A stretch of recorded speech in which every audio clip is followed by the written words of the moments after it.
Hi, Tony DeWitt here, Missouri Appellate Attorney and a guy who likes to make the law make sense on YouTube. And today, we're going to make sense of a really interesting cause of action called malicious prosecution. And I think you may find some interesting things in this particular video. The moral of the story in this video is that when life hands you lemons, don't sue the lemons. I'll explain in just a second here. So Gary Lemon is the appellant here, and Hopkins are the two respondents. And this is a case out of Cass County, Missouri, which is over in the Kansas City area. And Gary Lemon appeals from an entry of summary judgment in favor of Chad and Stacy on his claim of malicious prosecution arising from the Hopkins' 2015 lawsuit to quiet title to land by adverse possession, the 2015 lawsuit. Lemon raises 3 points on appeal. He argues the motion court erred in granting summary judgment because 1. General issues of material fact exist as to whether the Hopkinsons had probable cause to initiate the 2015 lawsuit. 2. An affidavit offered by the Hopkinses and ruled on by the court in granting summary judgment was inadmissible. And 3. Genuine issues of material fact exist as to whether the 2015 lawsuit was motivated by malice. Because there are genuine issues of material fact as to whether the Hopkinses had probable cause to initiate the 2015 lawsuit and whether they acted with malice, summary judgment was inappropriate. We reverse and remand. So how did the Hopkinses and the Lemons get involved in this mess? Well, in July of 2005, the Hopkinses acquired approximately 40 acres of land in Cass County from Stacy's grandparents, who had owned the property for decades. On May 9th, 2007, so 2 years after they'd acquired the property, Lemon acquired roughly 40 acres of land which partially adjoined the Hopkins' property. In summer of 2015, a dispute arose between the parties regarding the ownership of 2 tracts of Lemon's property: the Northeast Access Triangle, which the Hopkinses used to access and raise their cattle, and the Southeast Driveway Strip used by the Hopkinsons to access their residence. Collectively, that's the disputed property. On July 23, 2015, the Hopkinses signed an access license agreement, granting them temporary, non-exclusive, non-transferable license to use the disputed property for ingress and egress between July 27, 2015 and December 31, 2015. Less than a month later, on August 18, Lemon's counsel informed the Hopkinses that their access to the Southeast Driveway Strip would terminate October 31, 2015. Counsel for the Hopkinses responded by proposing that Lemon grant them an easement, but the parties were unable to reach an agreement. On September 29, the Hopkinses filed the 2015 lawsuit against Lemon and his wife. The lawsuit then included claims for adverse possession, that was count 1, trespass, count 2, and temporary injunction, count 3. In support of their adverse possession claim, the Hopkinsons alleged, among other things, that they and their predecessors in interest had used the disputed property for ingress, egress, livestock travel, and other purposes for in excess of 40 years. The Lemons filed an answer and counterclaims for declaratory judgment, count 1, quiet title, count 2, statutory trespass, count 3, and common law trespass, count 4. On July 14, 2016, the Hopkinses dismissed their claims in the 2015 lawsuit without prejudice. The parties subsequently moved for entry of a consent judgment quieting title to the disputed property in Lemon's favor, and on September 1, 2017, the court entered a consent judgment resolving counts 1, declaratory judgment, and 2, quiet title of the Lemon's counterclaims. The consent judgment stated the Hopkins' claim for adverse possession is barred because of the Hopkinsons and their predecessors in interest permissive use of the disputed property granted and given to them by the Lemons and their predecessors in interest. So the Lemons are sitting pretty, right? They've defeated this claim of adverse possession and the title has been quieted in their name. Everything's good, right? Nope. Now what they want to do is they want to get back the money that they spent defending their right to the title to their property. So they filed a claim under Missouri law for malicious prosecution. Let's find out a little bit more what they need to prove to bring a claim for malicious prosecution. The elements of a claim for malicious prosecution are as follows. The commencement or prosecution of the proceedings against the present plaintiff. Its legal causation or instigation by the present defendant. So you have to have a defendant who sued the plaintiff. Its termination in favor of the present plaintiff. So the plaintiff in the prior case had to win. 4. The absence of probable cause for such proceeding.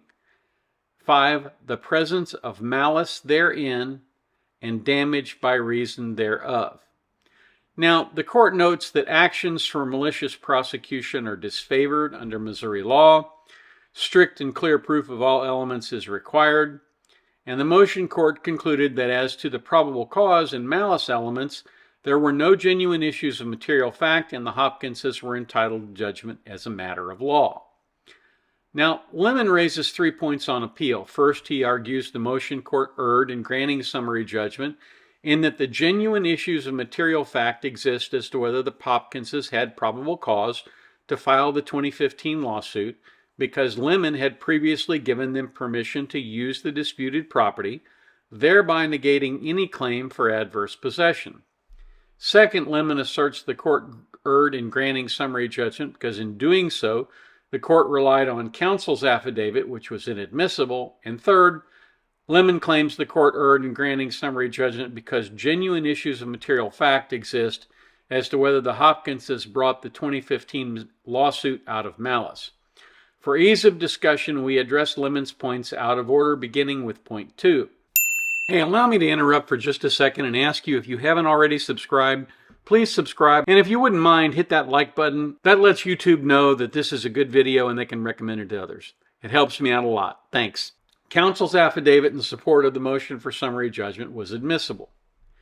Now, affidavits are often inadmissible, but sometimes they are admissible. But in order to be admissible, they have to be made on personal knowledge and they have to assert facts, not mere opinion. Because if you're asserting opinion, then particularly if you're a lawyer, you're offering legal opinion and only courts get to render legal opinion. So here's what the court says with respect to the affidavit. Rule 7404 requires affidavits be made on personal knowledge, set forth such facts as would be admissible in evidence, and show affirmatively that the affiant is competent to testify to the matters stated therein. If an affidavit does not show a basis for personal knowledge, it is considered hearsay and is invalid. A motion court can't rely on hearsay to grant summary judgment. So in this case, the court had stricken large parts of the affidavit. And what the appeals court says is counsel's affidavit is modified by the court complies with Rule 7404. The affidavit contains a declaration of personal knowledge, also states that the affiant represented the Hopkinses in the 2015 lawsuit, a role that provides a further basis for personal knowledge, and the affiant's role was sufficient to establish his personal knowledge of the facts underlying the 2015 lawsuit, and his belief, and notice that that is underlined, that based on those facts, the Hopkinses had acquired the disputed property by adverse possession.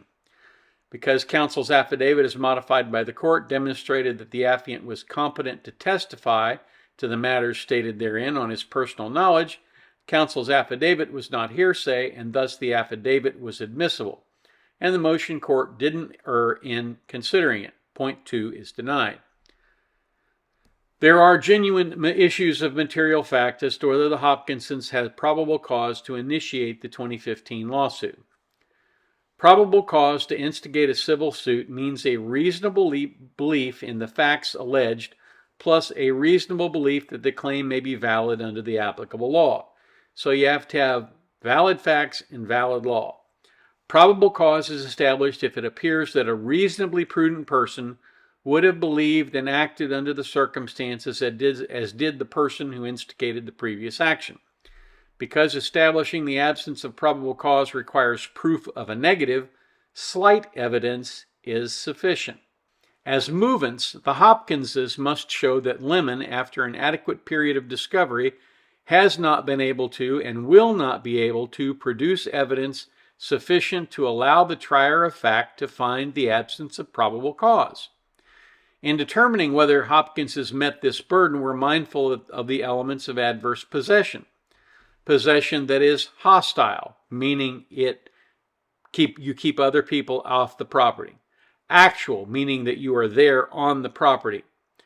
Open and notorious. In other words, you're certainly open about how you are using that property. Anybody can see you doing it. Exclusive, meaning that you keep other people off. And continuous for a period of 10 years. A claimant may tack his periods of adverse possession onto that of his predecessors to meet the 10-year requirement. In several numbered paragraphs of their statement of uncontroverted material facts, the Hopkinses claimed they believed they were entitled to use the disputed property because they had acquired it by adverse possession. Their belief was based on the fact that they had used the disputed property for ingress and egress for more than 10 years, and the fact that grandparents had used the disputed property in the same manner for decades, and thus the Hopkinses could tack their period of adverse possession onto that of grandparents to meet the 10-year requirement. But the Hopkinses failed to state with particularity any material facts supporting their belief. For example, there are no statements indicating that their long-standing use of the disputed property was open and notorious, exclusive, or hostile. The same is true with respect to grandparents' use of the disputed property. In fact, there's nothing in the record indicating that grandparents did not have permission from Lemon's predecessors to use the disputed property. And Hopkins's conclusory statements and legal conclusions that they believed they'd acquired the disputed property are not facts for purposes of summary judgment. For his part, Lemon acknowledges that the Hopkinses believed they were entitled, but he argues that's because he gave them permission to use the property. And that's a pretty good defense. In essence, Lemon points to facts relating to the conduct by the Hopkinses after Lemon acquired his property in 2007 that he claims are inconsistent with the Hopkinses having previously acquired the disputed property by adverse possession. Lemon argues that these actions undercut the reliability of any uncontroverted facts. We need not decide whether uncontroverted facts demonstrating a reasonable belief that the disputed property was acquired by adverse possession prior to 2007 could be controverted by subsequent behavior inconsistent with adverse possession, because the Hopkinsons failed to put forth uncontroverted facts supporting a finding of adverse possession prior to 2007. So, they answered the question about probable cause in the negative. There was not probable cause. The genuineness of the material fact as to whether the Hopkinsons acted with malice in initiating the 2015 lawsuit. There are two malice standards, legal malice and malice in law. Malice in law applies in cases such as this, where malicious prosecution claims are brought against non-attorneys. To show malice in law, a plaintiff must prove only that the underlying action was intentionally initiated or continued without the honest belief that it was lawful when done. Malice in law can be inferred from facts that establish the lack of probable cause for filing the underlying action. Conversely, when facts establish that probable cause exists, the issue of malice becomes irrelevant because even if malice is clearly shown, the action for malicious prosecution must fail.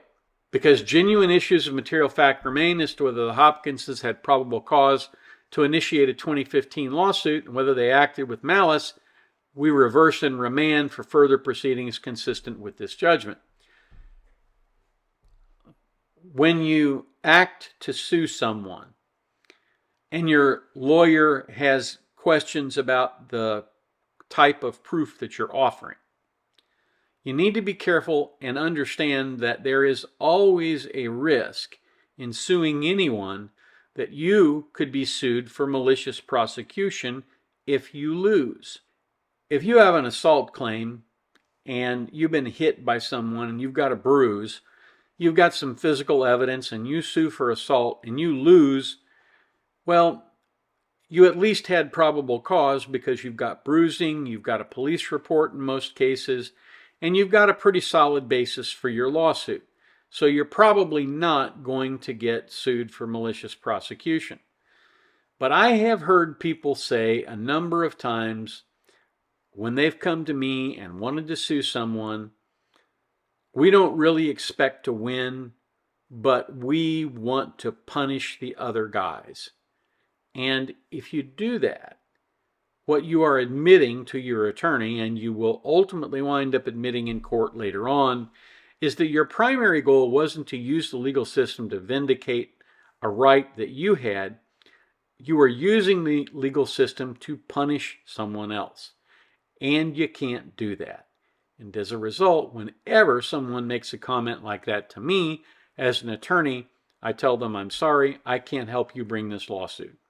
Even if it's a great lawsuit, if the primary goal is to intimidate or punish the other side, I'm not interested in helping you because I don't want to get sued. Anyway, I thought you might be interested in this case regarding malicious prosecution. It's a different critter, and I thought it would be a good topic for us to discuss. If you have any questions, leave them in the comments down below. Like, share, subscribe, you know all that stuff we ask you to do. Thank you so much for watching. Catch me down here at the beach again next time.